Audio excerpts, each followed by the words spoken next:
What is going on, movie fans? So 2024 has been just an epic year when it comes to the horror sci-fi genre, and I wanted to do a ranking of all the movies that I had seen in this genre and where they kind of scored out. I won't give away any spoilers in this, but I do want to really give a hierarchy of what were some of the best movies and what were some of the worst movies or the duds of the year.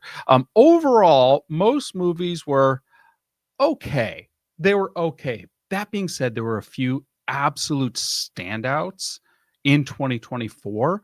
As I was putting this list together, I didn't realize how many I had seen. It's over 30 horror sci-fi films that I had seen in the year, and a few really, really surprised me. So we're going to go, I think this looks like it's in alphabetical order. So we'll start with Abigail. I actually just watched Abigail last week, and interesting concept. I had fun watching it.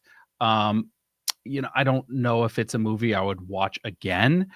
It was okay. The CGI was a little wonky. The acting was a little schlocky. It was meant to be a little gimmicky and a little tongue in cheek. It was okay. It was fun. It's one of those things. It's fun to have on in the background, probably while you're playing on your phone. All right, next up is Afraid. I also watched this last week because it just dropped on Netflix. Worst movie I saw of the year. Hands down, the worst movie. Not just the worst horror movie. This is a terrible movie. It is a terrible premise.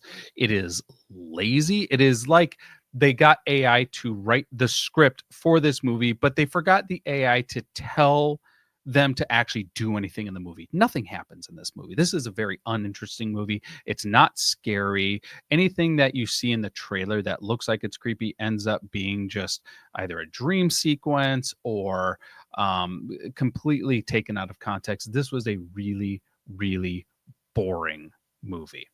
All right, next up, that's not really in alphabetical order. That's okay. Next up, Arcadian. It was not that interesting, actually. I had seen a lot of people say that they really liked it and they thought this was such a different type of movie for Nicolas Cage. Not really, and the hair dye on him is really distracting. It was all right in the background. I didn't really this is not a movie I would ever seek out again. I actually found the movie pretty boring, to be honest. Um, Moving on to Azrael, this movie I really enjoyed. It is such an interesting concept, starring, I believe it's Samara Weaving. Um, the setup of it, the cinematography is really good. The sound design's really good. It A lot happens in this movie. My only complaint would be it's a little bit. I felt a little bit long on the runtime. The third act took a little while to kind of bring it home, but it was a fun movie and it was different, and I appreciate that they really tried something different. So kudos to that. Moving on, Cuckoo, easily one of my favorite movies of the year. Easily one of my favorite movies of the year. Top five for sure. This was such a fun movie. I did do a review on this movie. You can check out on the channel. It was beautifully filmed. I love the acting. I love the script. The third act was a little okay, fine, but such a fun. Like I saw it in theaters. It was such a fun experience. All right, moving on to Alien Romulus. Um, you know, I was a little split on this. I'm going to bump it.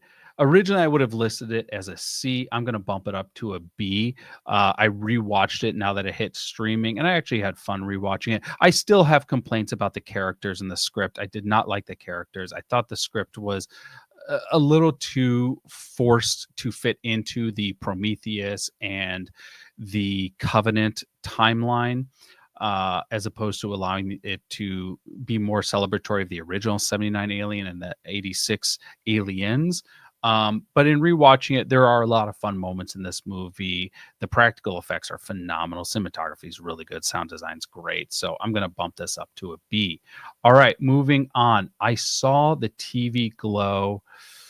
Ooh, this is a stinker. Not as bad as Afraid. Afraid, there's nothing redeemable about Afraid at all. Not one good thing about that movie. I saw the TV Glow, on its plus side, beautifully filmed, great editing. It's just such a boring movie. It's so boring, and this should not have been a horror movie. This should have been something completely different. The narrative of the movie and the analogy that they're trying to put forth in the movie, I appreciate, I respect, I am fully on board for, but they just put it in the wrong genre. It just doesn't work. It doesn't fit. I did not enjoy watching this movie. At the end of it, I was like, okay, great. Now what? Like, it is a real letdown of a film to see. All right, moving on. In a Violent Nature. Oh gosh, D. D on In a Violent Nature.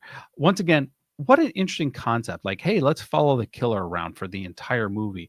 Not realizing that's going to be really boring. You're just going to see most of the movie is just a third person perspective of the killer just walking, and you just hear leaves crunching the entire movie. It is obnoxious how long it takes. Interesting concept, very poor execution. Did not like the execution in this movie. All right, moving on to Don't Move. I saw this on streaming just recently. It was all right. It was okay. It kept my interest. Very minimal cast, minimal setting, very simple concept that I think was done pretty well. It gets a little boring going into the third act. It takes a little while to wrap up, but I thought it was a good movie. Decent movie, I should say. All right, moving on to Longlegs. This one, I was so freaking excited for it, and it was good, but should have been an A. Longlegs should have been an A, but I'll put it a B. I did a review on this one as well that you can check out. The conclusion of this movie is so bad. It's very clear they did not know how to wrap this movie up. And because they did not know how to wrap this movie up, they end up damaging the movie as a result. All right, next up is Heretic. I actually recorded a review of Heretic, and then I didn't post it because I realized there was so much more I wanted to say. I think this is one of the top 2 movies I've seen in the year. I thought it was excellent. The cinematography, the sound, the acting, the atmospheric tension. This was a brilliant movie, and the more I think about this movie, the better it got. That's how much I enjoyed this movie.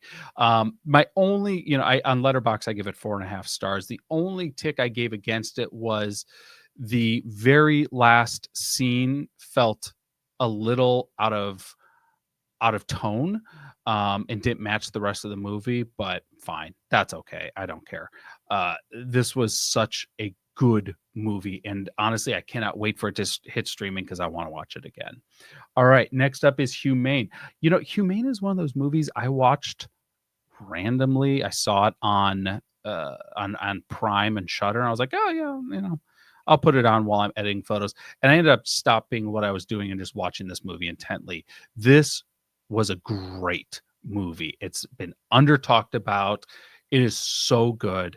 David Cronenberg's daughter directed this movie. The acting is great. A lot of character actors in this. Limited setting, so it's a very focused movie, all driven based off acting and the tension of the actors. Perfectly executed. One of my favorite movies. This is a movie that I would watch again and again because of how well it was done. All right, moving on to Tarot. This is formulaic. It was rough. Decent visuals. A lot of CGI though. I'm kind of over the CGI ghosts and monsters thing. But it was okay. They definitely got very one note character actors in it, and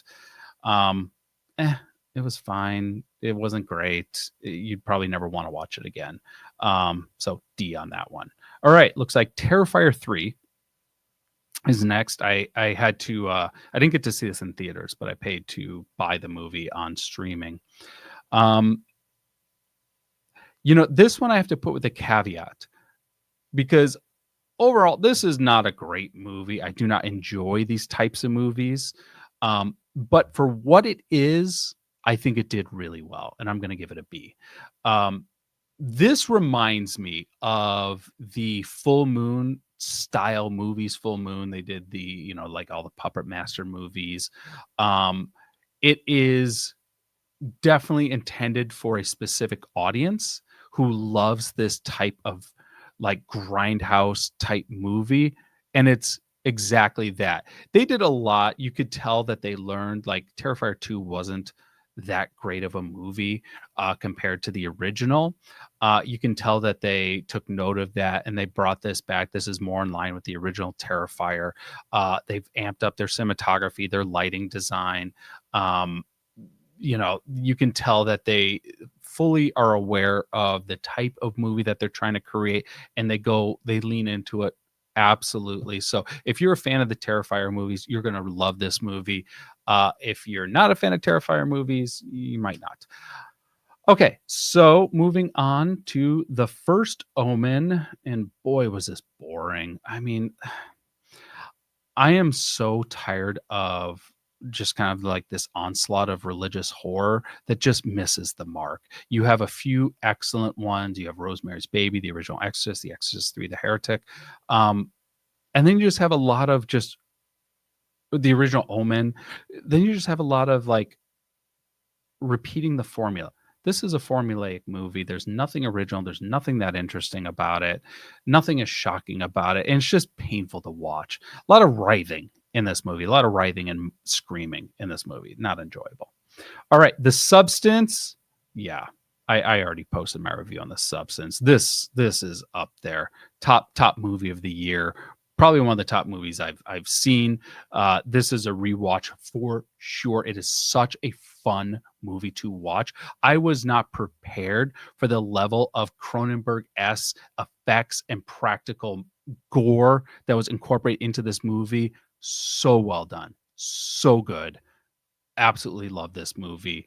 Probably like, oh gosh, probably number two. Like this and Heretic, top two movies of the year. Cuckoo is great. I'd say I liked Humane a little better than Cuckoo.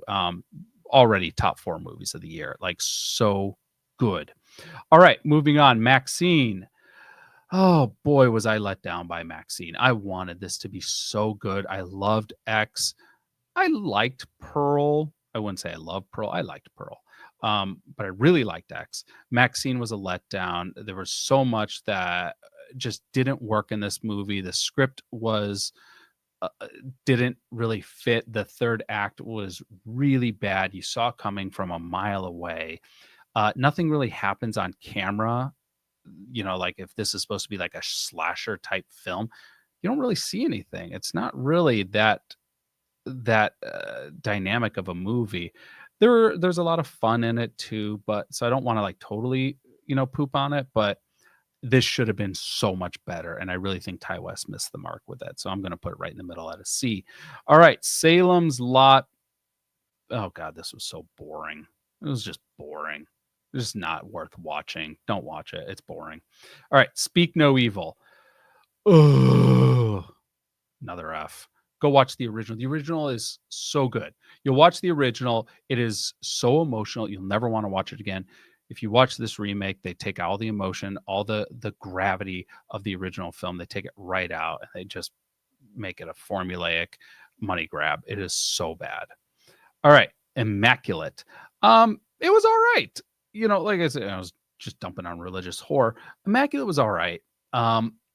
Once again, it is formulaic, but I think they did it better absolutely better than they did in The First Omen. Still, it's just, nothing's really new in this. There's a lot that they did really well, but they didn't bring anything new to the table. So topic gets is a C. All right. Never Let Go. This was getting a lot of positive reviews, and I don't know why, because it wasn't that good of a movie. The biggest complaint people had, without spoiling, is you can tell the third act was done in a reshoot. It does not match the rest of the movie at all. So you have this really out of place resolution or conclusion to the film that in no way connects to the rest of the movie. It just doesn't fit. It doesn't make sense. Um, just wasn't that interesting of a movie. It was an interesting concept that just they didn't go anywhere with it. Um, that it's one of those ones where, hey, we got this great idea. We don't know how to execute the great idea. All right, next up is The Deliverance. Saw this on streaming and so boring. We've seen this before. This is nothing new. Give us something new. Someone should have told Glenn Close, like Glenn Close does excellent in this movie in her role. Someone should have told her, like, this is not a good movie. Like, you don't need to act this well in this movie. Um, you can do worse. She was the best part of the movie. And just you know what's happening. It doesn't surprise you, it doesn't shock you, it doesn't scare you. It's just annoying to watch. All right, next up is Oddity. I was pleasantly surprised with Oddity. That was a fun movie. I saw a lot of positive reviews about it. I was like, all right, I'll check this out. And I was like, this is creepy. I mean, well filmed, great atmosphere in the movie, really scary visuals. The only downside to it is there's just no logic to this movie. It just doesn't make sense. But set that aside. This is a fun movie to watch. It's creepy, really well done. All right. Next up is Strange Darling. Oh my God, did I love Strange Darling. Absolute one of the best movies of the year. I'd have to really, I just want to rewatch all three of these movies. Strange Darling, Heretic, and The Substance, because at any given day, any one of these three could be my top three in the year, with Humane being a close fourth and Cuckoo locking in at number 5. Strange Darling, enough cannot be said about how good this movie is and how well this movie was done and how much this movie shocked me in the third act. All right, next up is Sting. Hey, this was a fun movie. Little fun monster movie. Giant spider, creepy. Yeah, I like it. It's fun. It was schlocky. It was self-aware. It had good gore. This was a fun movie to watch. Creepy, like gross, but because I'm definitely afraid of spiders. But it was so fun to watch this movie. All right, now we're into Night Swim, and we have another worst of the year. Everyone knew this was gonna suck. I went into this one like, this movie is not gonna be good, and it wasn't. It was just like, is there gonna be good in the bad? There was no good in the bad. This was just bad, just bad, bad, bad. All right, next up is The Watchers. It was kind of cool to watch. I saw it on streaming, but it's easily forgettable. Like, unique concept. This is fun. This is interesting. Decently put together. You'll quickly forget about this movie. It does not have a lot of stickiness to it or rewatch factor to it. All right, next up is Handling the Undead. This got a lot of positive reviews. Once again, I'm not sure why, because absolutely nothing happens in this movie. It is so boring. Yeah, it was beautifully filmed, but it's so boring. Nothing happens. Like, that's not even a spoiler. It's just like, watch the movie, nothing happens. You'll just be bored. It is not an interesting movie to watch. The concept I'm on board with, like, what's the emotional connection we have if there was a zombie outbreak, but like, by the time it gets there, the movie's over. Not fun. All right. Next up is The Exorcism, not to be confused with The Pope's Exorcist, which came out almost around the same time, starring Russell Crowe. Boring. It was just boring. Like, we've seen this before. Yeah, it was okay film and there's creepy visuals, but zero new. Absolutely nothing new. And if you put this right next to The Pope's Exorcist side by side, you wouldn't be able to tell the difference. All right, last up, I just saw this over the weekend. I watched Under Paris. This reminded me of, it's on Netflix. This reminded me of like how Sci-Fi was coming out with all their straight to TV movies. That's Under Paris. Although straight to streaming, it's fine. It's a shark movie. We've seen it before. Now you're putting it in the context of a city. Okay, that's different, unique. Terrible graphics, really, really wonky CGI. Acting, you're watching a dubbed version, obviously, but even even still, it's just like, okay, this is silly. But it wasn't bad. It was fun to watch. You know, I like shark movies. They're fun to watch. And they did put a little bit of a new twist on it. So there you go. Top movies of the year, definitely Strange Darling, Heretic, and The Substance.